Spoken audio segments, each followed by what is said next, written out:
Tervetuloa Santa Marian maustekouluun. Mä kerron nyt sulle, miten maustat ruokasi oikein. Maustamista ei kannata pelätä, sillä se menee harvoin pieleen. Vaaran paikkoja ehkä vain muutamia.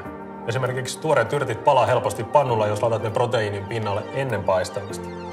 Niiden sijaan tällöin kannattaa käyttää esimerkiksi kuivattuja mausteita. Tätä pelottaa usein maustaa rohkeasti, mutta oikeasti ruokaa on aika vaikea ylimaustaa. Mulle tuu mieleen kuin ehkä 2 raaka-ainetta, chili tai sitten valkopippurit, joiden liiallinen määrä voi pilata ruoan. Mutta useimmat ylimaustamisvirheet voit kuitenkin korjata erittäin helposti. Jos ruoka sujahtaa esimerkiksi liikaa chiliä, pehmennä sitä kookosmaidolla. Tai jos lisäät keittoon vahingossa liikaa suolaa, niin korjaa asia lisäämällä sinne vähän nestettä. Tärkeintä on, että maistelet ruokaa kun teet sitä ja lisäät mieluummin mausteita kuin kaadet heti sitä liikaa sinne. Käy katsomassa lisää reseptejä Santa Marian nettisivulta osoitteesta santamaria.fi.